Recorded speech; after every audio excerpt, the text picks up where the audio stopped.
Dear students, welcome to Game in Pathology. When I introduced the channel Game, I meant gross and microscopy explained. But today, it encompasses the entire pathology spectrum, both for undergraduates as well as postgraduates. And in this, urine analysis plays a vital role. This class is mainly intended for the undergraduates. The postgraduates shall be visited later with more details. Coming back to this urine analysis, students should realize that it is a major practical exercise.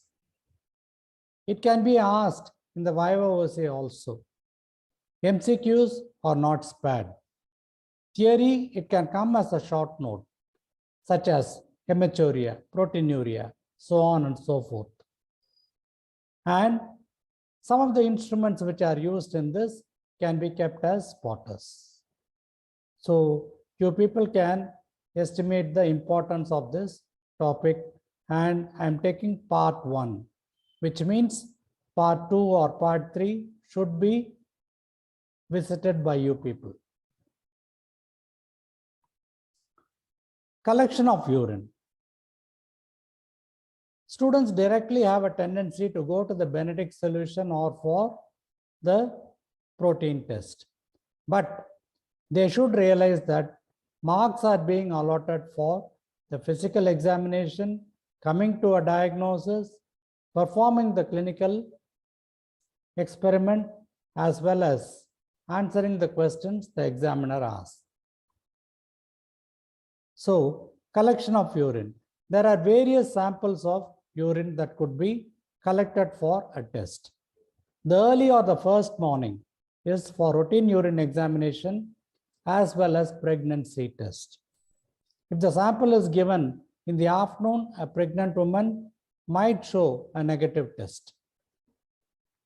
Random and midstream, again for protein. Clean catch. The genitalia are supposed to be cleaned and then separated, labia. Finally, a midstream urine is collected. The first part of it is not collected and the midstream alone is conducted into the containers. This is mainly for culture and sensitivity. Postprandial. It can be for glucose and urobilinogen. 24-hour urine for certain tests such as proteins. What is the 24-hour protein? Or for hormone assay. Sometimes I also introduce it for tuberculosis. Catheterized samples for infants and bedridden patients. Suprapubic puncture. Again, if the patient were to have a bladder paralysis, urine will not be there, but it will be collected in the bladder for proteins and hormones. Plastic bag or a colostomy bag for infants and incontinent adults. So look at the various samples. I would like you people to by heart this and answer. Be clear with your subheadings. Subheadings are subheadings, they take us to the answer. And these are the subheadings, kindly go through them. I would concentrate on the picture as such. Urine as such, I'll be defining later. So this is the glomerulus.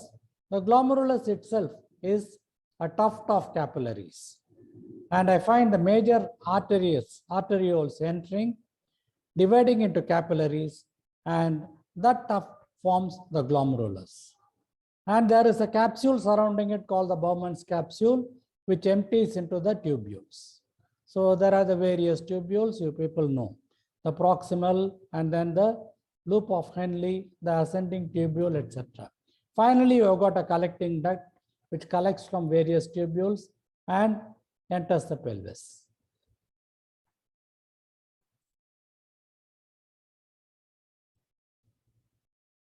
What are the indications for urine analysis? I've already shown you in one of the first topics or slides, but then here Urine analysis can be a routine test for anyone.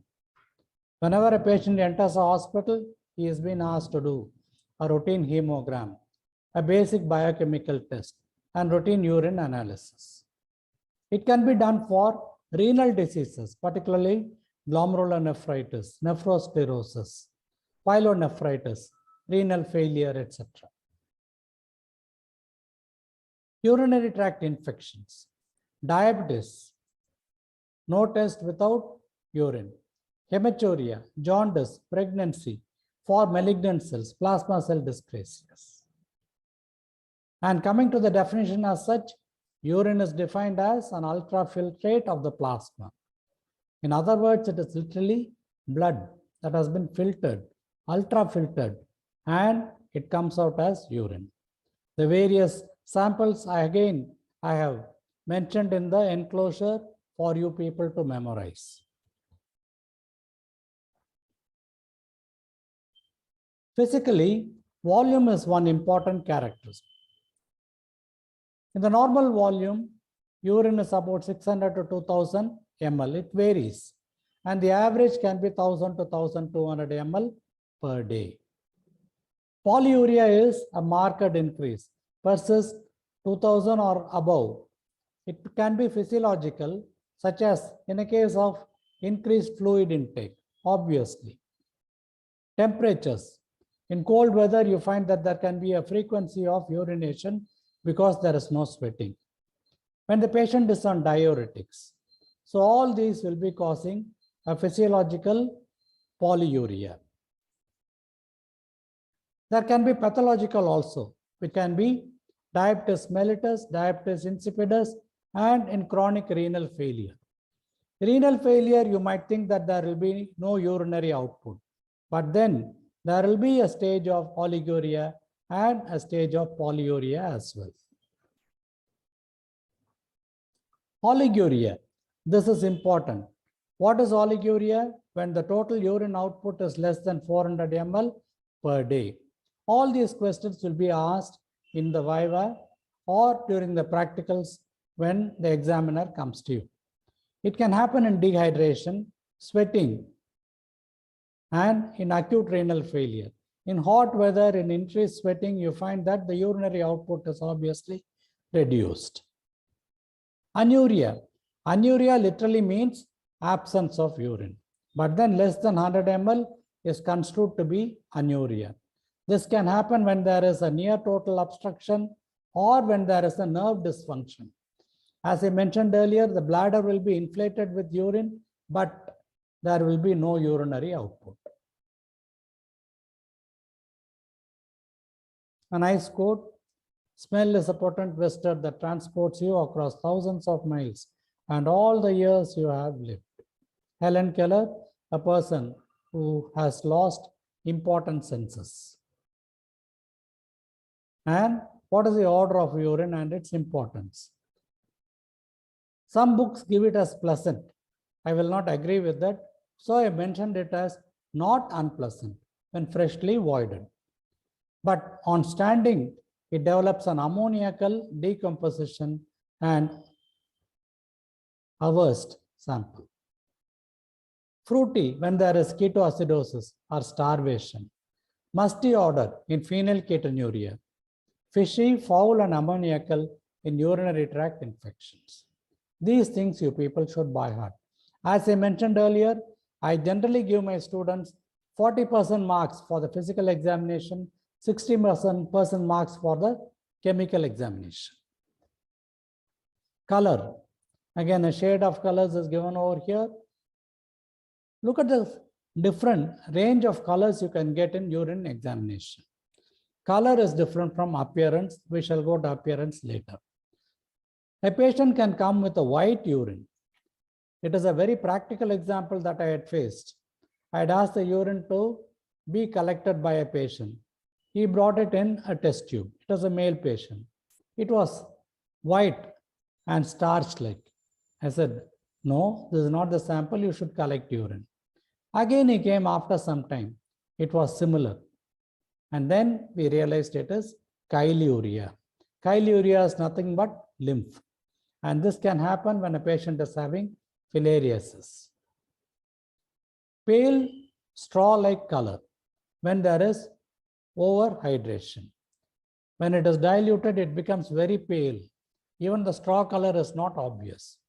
It becomes darker yellow in the case of dehydration and on administration of B complex. Very deep yellow in jaundice. Orange colored in rifampicin. It can be quite frightening. In fact, we had been advised to warn the patient about this particular color and not to panic. Cola colored in glomerulonephritis. This will be a classical history. Post-streptococcal glomerulonephritis, the patient passed a cola colored urine.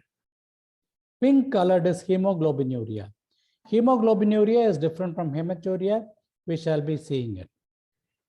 Green colored, again it is infection, but it is due to Pseudomonas. And red colored, it can be hematuria. So these color changes, I would like you people to by heart. I had given a specific list for undergraduates. Appearance is what we see. It is a little different from color. Normally, you find that the urine is clear. You will definitely agree with me that this urine sample is not clear. I am not able to see through it. Courtesy Wikimedia. And this is a beautiful example of a cloudy urine occurring in urinary tract infection. And sometimes it can be because of some precipitate also. And it seemingly appears to be turbid, but on settling down, the urine itself is clear, but then there is a sediment. These people should be able to differentiate. I hope you have understood the difference between color and appearance. A cloudy appearance whenever there is infection because of the pus cells.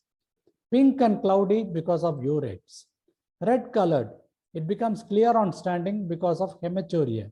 RBCs will be settling to the bottom, therefore you get a clear color. Flocculated because of heavy proteinuria. So these are the appearances of urine. The preservatives for urine. First and foremost is refrigeration. If the sample is going to be kept up to 8 hours. Beyond 8 hours, even refrigeration is not recommended. Normally, it is advisable to do the urine test within the first 1 hour. Refrigeration is at a degree of 4 to 6 degrees. Chemical preservatives are hydrochloric acid for hormones such as adrenaline and vinyl mandelic acid. Toluene for chemicals. Boric acid.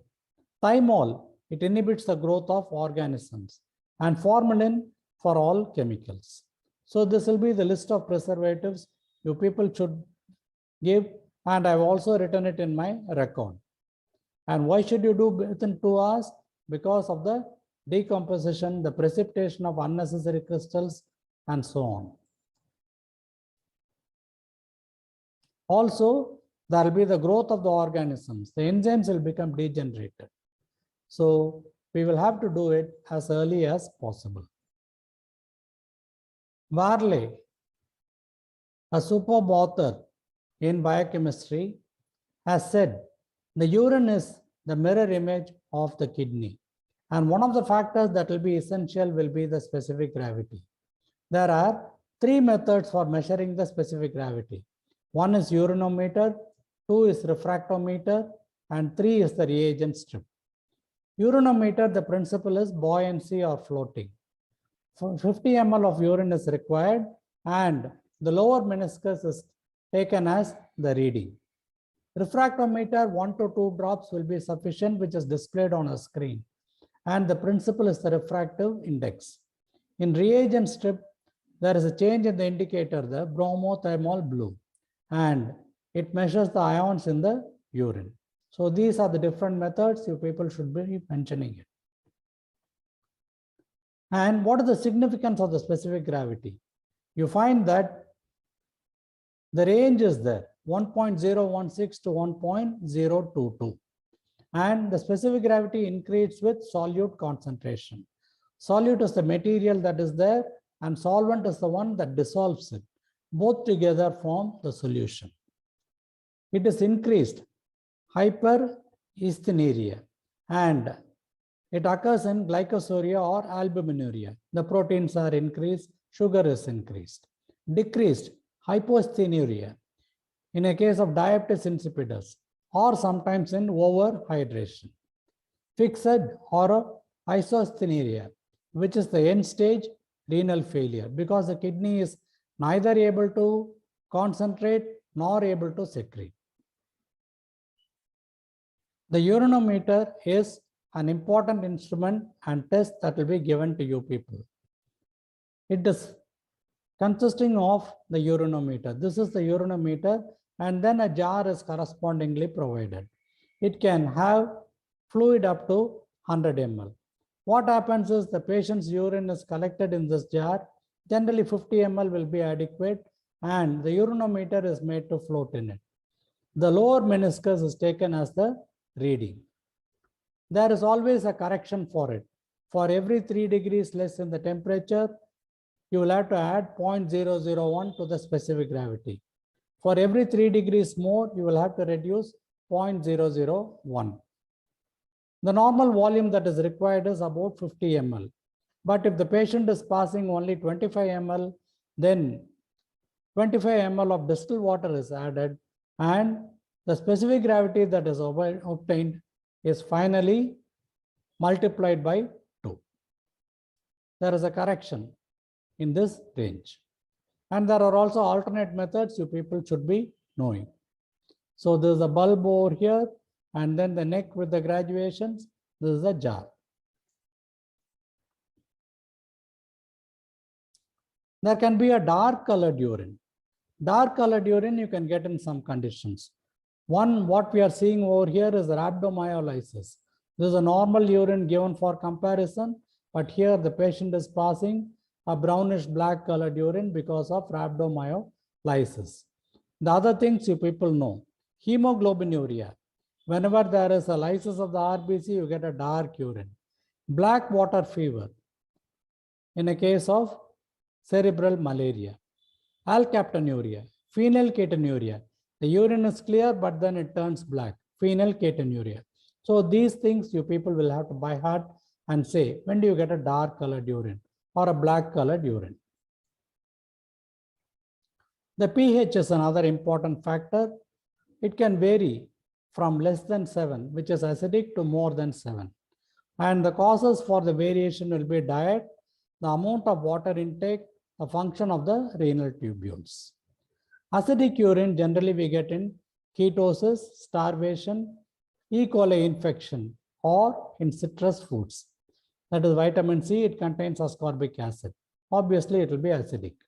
Alkaline, in a vegetarian diet, vomiting, urinary tract infection because of protein spilling bacteria. Proteus, Pseudomonas are the examples.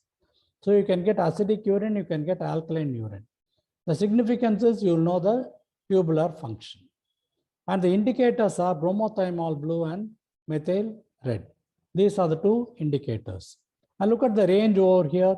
This will be provided. You dip the dipstick in the patient's urine sample and you compare it with the comparators. These are all the comparators and the significance is given over here. pH. So please memorize all these exercises you will be expected to do. So this is a slide about the dipsticks. So there is a stick with a range of these indicators and it is completely immersed in the urine sample and a corresponding reading taken. In an alkaline medium, you find that. This is the one. Bromothymol blue is being converted to a blue, from a blue color to bromothymol blue minus H plus, which is yellow in color. So this is the basic principle of the dipstick. They'll be asking you, what is the principle of the dipstick? Bromothymol blue is being converted to bromothymol yellow. And all these parameters can be diagnosed by means of a single dip. Protein, glucose, bilirubin, urobilinogen, acetone, nitrite, leukocytes, pH, hemoglobin, and specific gravity. We used to call them a 10-part dipsticks. And what are the uses? It can be used for screening generally, for self-monitoring. Supposing the patient is perennially sick, it can be self-monitored, and also to judge the response to treatment. So these will be it. This is called the strip method. So after the physical examination, obviously you have got something called the chemical examination. In this chemical examination, all these parameters are to be there, but a few are restricted to the undergraduates, of which I shall be seeing proteins alone in this class. The others will be the glucose, ketones, and blood, and perhaps bilirubin. What is proteinuria? Again, coming back. So this is the glomerulus. As I told you, this is the capillary of the glomerulus. The blood enters. This is a gray color is the basement membrane. You have got an inner cell. So this is the glomerular endothelium. This is the glomerular epithelium. And normally what happens, there is no leakage across over here. Most of it goes into the tubule. But sometimes what happens is, you find that there can be a leakage of proteins resulting in proteinuria. So this can happen because of the increase in the fenestrations, or sometimes leakage across the basement membrane, or some damage to the epithelial foot processes. All this can lead to a proteinuria. This again is a beautiful diagram, courtesy labpedia. This particular series, if you people can get onto, it is useful for educating yourselves. So this is the glomerulus, a tuft of capillaries. This is a filtrate, and then it is being taken into the tubules. Finally, it is being excreted. So in this one, what happens is, this is again the blood. Part of it can be reabsorbed. In fact, most of it is being reabsorbed. Your urine passes into the tubules, but it is getting reabsorbed. It goes back into the blood. Only when it is in excess, it gets secreted. So this is the band. Finally, excretion. Excretion is supposed to be the nitrogenous waste products that are removed from the body. The glomerular filtrate, it can be containing all these substances. And protein, this is the one. These shall be dealt with in the subsequent slides. I hope you people are able to understand the principle of the glomerulus and the tubule, the reabsorption, secretion. Proteinuria. Whenever there is an excretion of protein more than 150 milligrams per 24 hours, it is defined as proteinuria. There is a range between 10 to 150, which is not measured by the usual methods. So this is considered to be normal. Secondly, the proteins with a low molecular weight, they alone are able to permeate the glomerulus and come. The rest are being reabsorbed. This is called as selective proteinuria. Low molecular weight proteins alone are being precipitated or removed. Non-specific, on the contrary, both low molecular weight and high molecular weight proteins are being excreted. So this is important. That means the glomerular function is failing. This is proteinuria. And definitely one question will be asked, what is microalbuminuria? Microalbuminuria means it can test even 30 to 150 milligrams per day. This is also albuminuria only, but as I told you, the normal test will forego this. There is an increase in the microalbumin in the case of early renal disease and in diabetic patients. Less than 150 milligram not detected by the usual methods. Please by heart this chart. Proteinuria, there are various causes for it. One can be physiological, which can be exercise, postural, pregnancy, overflow, hemoglobinuria, multiple myeloma, myoglobinuria, so on and so forth. Look at this one. Let us see what happens. Normally, you find that there is hardly any protein that is entering the tubules. Sometimes there can be an overflow from the glomerulus into the tubules. It is getting reabsorbed.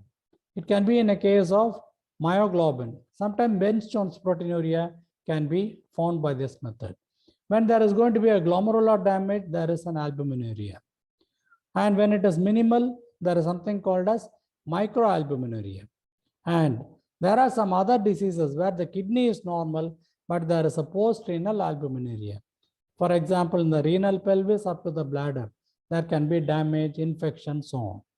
So these are the various causes, and there is a beautiful diagram explaining the principles of it. Physiological proteinuria. Dear students, what are we seeing on the screen? This is a test that we are routinely doing. This is a test tube, and 2/3 of it is being filled with urine, and the upper part is being heated. On being heated, I find that there is a precipitate that is getting formed in the upper portion.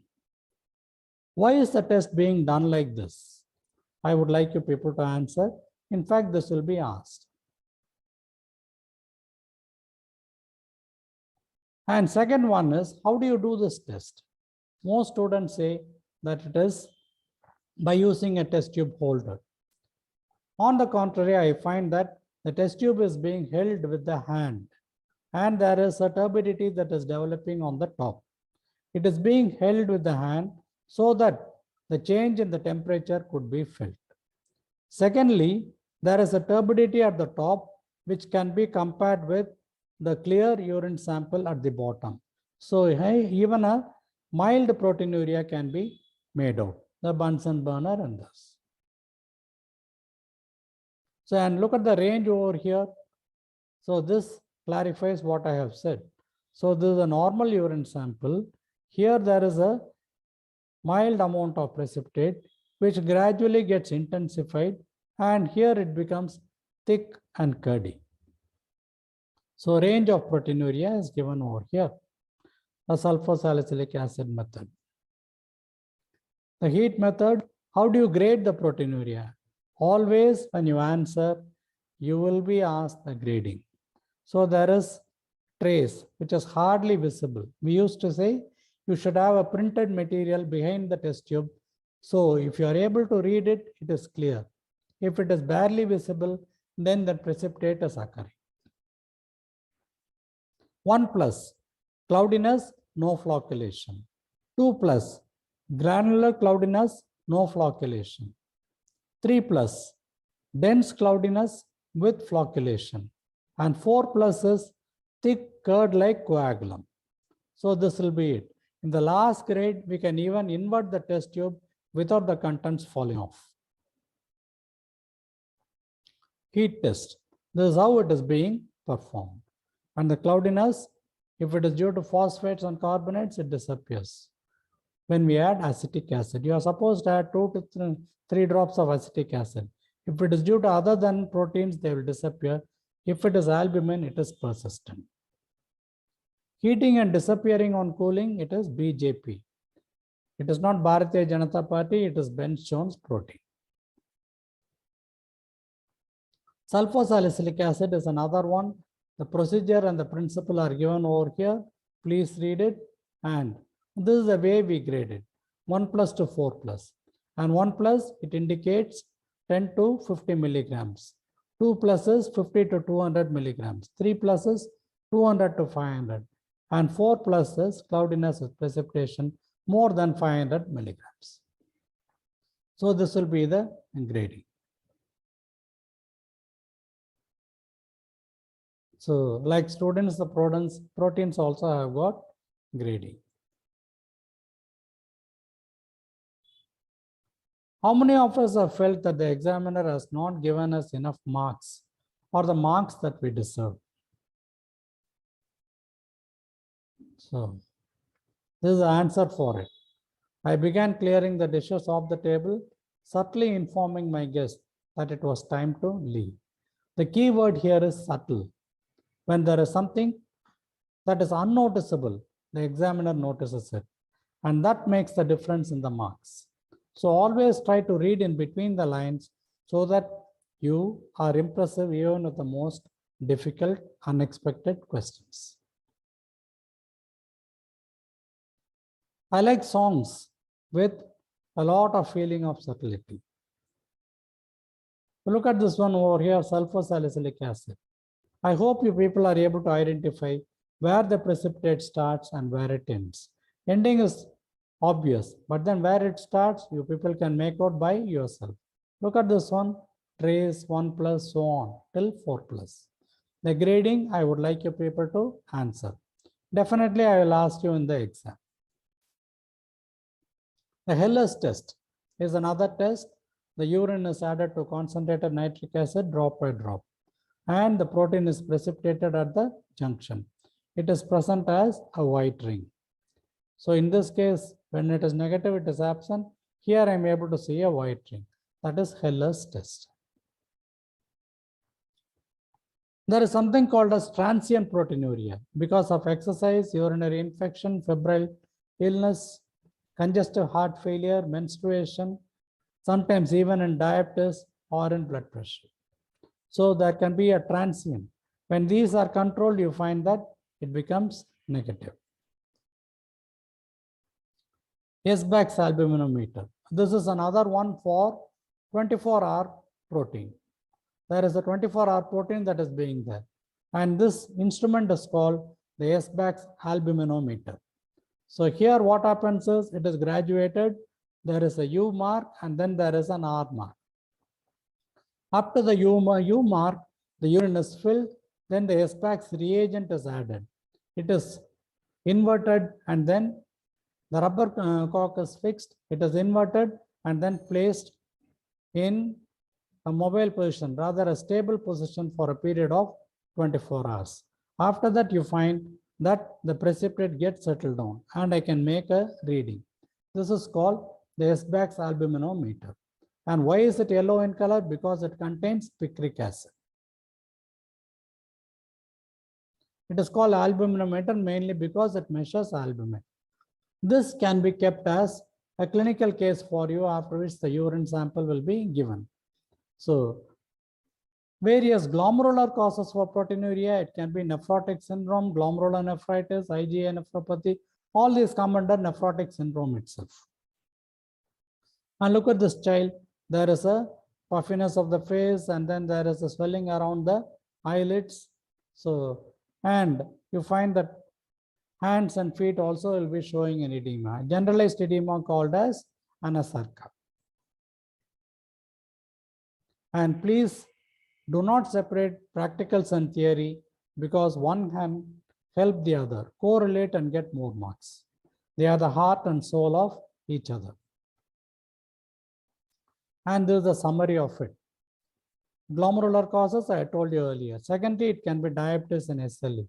Tubular causes, after the glomerulus is the tubule. It can be hypertension, drugs, nephrosclerosis, acute tubular necrosis. The Bence-Jones protein. Here I find that there is no elevation, whereas in the second one, in the case of myeloma patient, there is an elevation because of the formation of the M protein.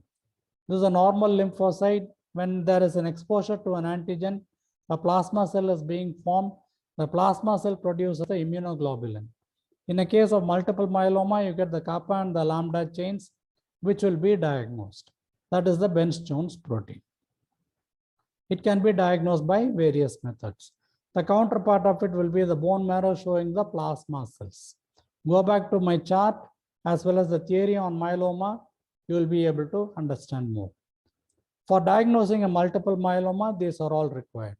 One is the bone marrow for plasma cells, ESR more than 100, serum calcium is increased.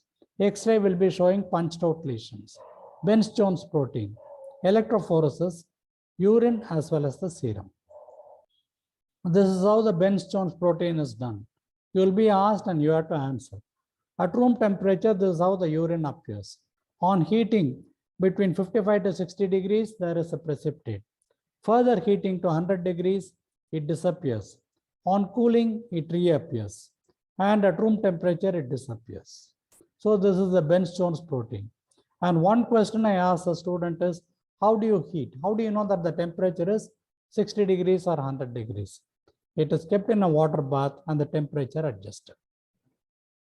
So the methods of identifying the Bence-Jones protein will be all this. Go to R.A.T.S for details. So the beautiful one, I would like you people to again recollect What is the glomerulus doing? What is the tubule doing? What is the reabsorption? How it is going back to the blood? And what is the glomerular filtrate, which is the albumin mainly. The glomerular causes, nephrotic syndrome is the main one. All the components of nephrotic syndrome you should mention. There can be secondary nephrotic syndrome in a case of diabetes, amyloidosis, SLE. So these causes you people will have to memorize, rattle off in no time. Recall all this. There is a glomerular cause, which is mainly albumin, tubular protein, which can be in a case of poisoning, overload proteinuria in a case of Bence protein or myoglobinuria, post-renal failure, when there is an inflammation below the kidney in the ureter or the bladder, or in malignancy. I would like you people to memorize all this now. Sometimes later becomes never. Mercy.